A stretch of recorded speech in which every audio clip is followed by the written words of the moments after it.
जब आपकी शादी की डेट रखी जाती है तो आपको 5-6 महीने पहले अपनी स्किन के ट्रीटमेंट जो है वो प्लान करने चाहिए। ये कहें कि आप प्रॉपर एक्नी के पेशेंट हैं और आपको फेस दानों से भरा हुआ है और वो 2 हफ्ते में उसको ठीक किया जा सकता है, तो ऐसा नहीं होता। रीजन बीइंग के जितने भी एक्नी के ट्रीटमेंट हैं वो आपकी स्किन को ठीक करने से पहले आपकी स्किन को खराब करते हैं। और क्योंकि एक्नी वाली स्किन पे अगर आप मेकअप करेंगे, एक तो वो अच्छा नहीं लगेगा, कोई मेकअप आपकी एक्नी हाइड नहीं करता। इतनी ज्यादती अपनी स्किन के साथ नहीं करनी चाहिए। रोसे भाई ये बताइएगा कि कुछ लड़कियां होती हैं जिनकी स्किन ठीक होती है लेकिन कभी कभी उन्हें पिंपल्स या एक्नी के कोई मसाइल आते हैं। अब शादी है, 2 हफ्ते बाद बेचारी को एक पिंपल बन गया है, कोई एक्नी का आ गया मार्क उसके ऊपर।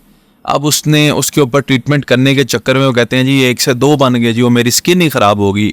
शादी तक वो टेंशन ले लेके, तो क्या इसका कोई इंस्टेंट सोल्यूशन होता है? यानी आपकी 1 हफ्ते बाद शादी है तो इसका कुछ हम या मेकअप से छुपा लिया, वो बाद में फिर वो खराब होता है, या ऐसी सिचुएशन में मेकअप करना चाहिए? अच्छा, एक तो मैं ये बात कहती हूँ कि जब आपकी शादी है तो ऑब्वियसली मेजॉरिटी ऑफ केसेस में शादी कोई एक्सीडेंटली तौर पे तो होती नहीं है। शादी एक प्री प्लान थिंग होती है। जब आपकी शादी की डेट रखी जाती है तो आपको 5-6 महीने पहले अपनी स्किन के ट्रीटमेंट जो है वो प्लान करने चाहिए, क्योंकि जितना अच्छा कैनवस होगा उतनी अच्छी ऊपर पेंटिंग बनेगी। तो जितनी अच्छी आपकी स्किन होगी उतनी ही अच्छी आपका जो है वो ब्राइडल लुक या आपका जो मेकअप आर्टिस्ट है वो उस पर उतना अच्छा मेकअप कर सकेगा। तो एक तो ये चीज़ है कि मेरे अकॉर्डिंग 5-6 महीने पहले आपको एक अच्छे डॉक्टर की गाइडेंस के अंदर ये डिसाइड करना चाहिए कि आपने कौन से फेशियल्स लेने हैं या व्हाटएवर। अब क्वेश्चन कम्स कि जनरली ऐसा होता है कि शादी से पहले या अगर आपकी लाइफ में कोई भी इम्पोर्टेंट मतलब चीज़ होने जा रही है तो क्योंकि हम थोड़ा स्ट्रेस्ड हो जाते हैं, पैनिक कर जाते हैं, उसकी वजह से ब्रेकआउट होती है। It is very natural. अब अगर तो वो 1-2 ब्रेकआउट्स हैं तो उसके लिए बहुत सारे स्पॉट ट्रीटमेंट्स अवेलेबल हैं, सैलिसिलिक एसिड बेस, ठीक है, बेंजाइल पेरोक्साइड बेस, जो मेरी वीडियोस में मेंशन भी है, तो आप वो लगा सकते हैं। और वो ये होता है कि उस पर वक्ती तौर पे वो पिंपल या एक्नी जो है वो थोड़ा काम डाउन हो जाती है।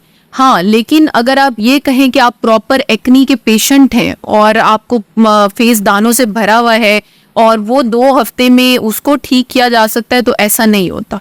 रीजन बीइंग के जितने भी एक्नी के ट्रीटमेंट हैं वो आपकी स्किन को ठीक करने से पहले आपकी स्किन को खराब करते हैं। तो वो अगर आपके 2 हफ्ते रह गए हैं तो उन 2 हफ्तों में आपकी स्किन और ज्यादा खराब होगी ठीक होने से पहले। तो फिर उनके लिए मैं ये सजेस्ट करूंगी कि अगर आपने इतने साल ट्रीटमेंट नहीं कराया तो फिर उन 2 हफ्ते में भी मत कराएं।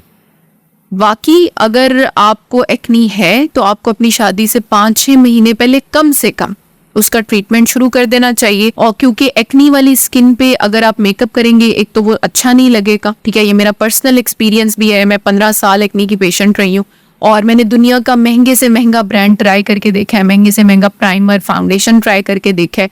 और क्योंकि मेरे अपने जो लोग थे वो भी बुली करते थे कि जी मतलब बेसिकली दाने हैं, एक्नी है, तो I try to hide them. कोई मेकअप आपकी एक्नी हाइड नहीं करता, बल्कि जब आप मेकअप से एक्नी हाइड करने की कोशिश करते हैं तो क्योंकि आपके पोर्स और ज़्यादा क्लॉग हो जाते हैं, बंद हो जाते हैं, तो वो एक्नी और ज़्यादा वर्स होके बाहर आती है।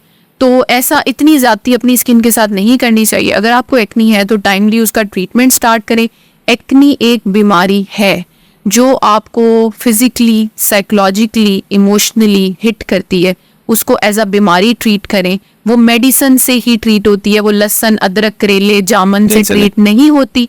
उसके टॉपिकल ट्रीटमेंट्स होते हैं, खाने वाली दवाइयाँ होती हैं और इन क्लिनिक ट्रीटमेंट्स होते हैं, वो कराएं अपनी शादी से पहले। आपकी स्किन पे निशान अगर रह गए हैं तो उसको तो जो ब्यूटिशियन है वो कंसीलर से कंसील कर लेगी, लेकिन अगर एक्नी है तो डेफिनेटली वो मेकअप करके और ज़्यादा बुरी दिखेगी। तो उसको ऐसे करने की ना कोशिश करें तो बेहतर है।